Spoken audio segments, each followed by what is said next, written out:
What is a cartoon really? Many of us love cartoons. Most of us grew up reading them or having them read to us. The fact is, cartoons have been around a long time. There are all kinds of cartoons: strip comics, comic books, political cartoons, single-panel cartoons, graphic novels, web comics, animation, caricature. There's something for everyone.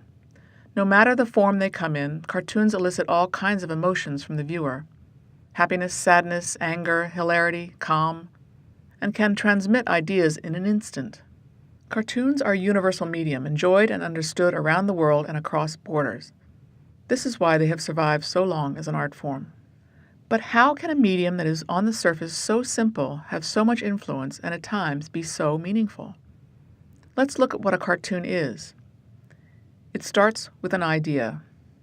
The idea can be verbal, written in words, or it can be visual. A visual idea is simply a picture, a drawing, a doodle.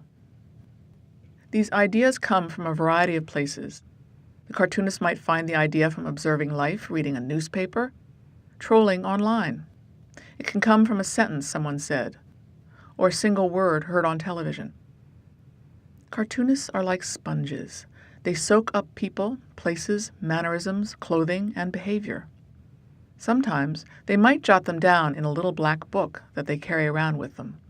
Other times it is just soaked up into the cartoonist's brain, only to be squeezed out later when she is sitting at her drawing table. Not only does a cartoonist have to be aware of what she is seeing visually, but she has to listen to herself think. In other words, take the incoming information and select it, shape it, and then use it for a cartoon. Now that you have an idea or something you think might be good for a cartoon, it's time to shape it. A cartoon is like a staged play. The cartoonist is playwright, director, stage designer, choreographer, and costume designer. The cartoon has characters, a set, dialogue, even if one line, and a backstory. The characters must be dressed to fit the idea, speak in a way that is natural and forwards the idea or gives the punchline.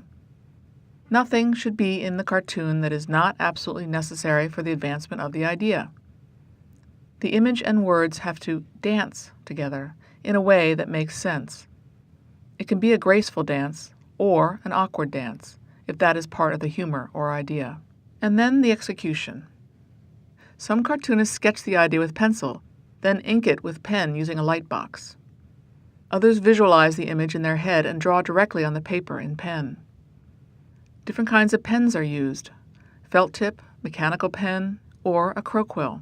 Paper can be lightweight or heavy bond. Many cartoonists add gray tone called a wash by using black watercolor and a brush. Others use a soft pencil for the tone. Color is usually created by using watercolor. A finished cartoon can then be scanned and adjusted, and the caption can be added on the computer with Photoshop. New technologies are emerging for the cartoonist's use in creating her cartoon. Photoshop can serve as a tool for color and image. Some may draw directly on a tablet with a stylus. The choices at this stage of creation work in tandem with the idea, and often when the final caption is added, it gets adjusted yet again. But little is left to chance, except perhaps some of the watercolor. All these elements function in concert with one another. It's almost like a dance of words, ideas, and images that work together in order to make the cartoon a timeless, resilient work of art.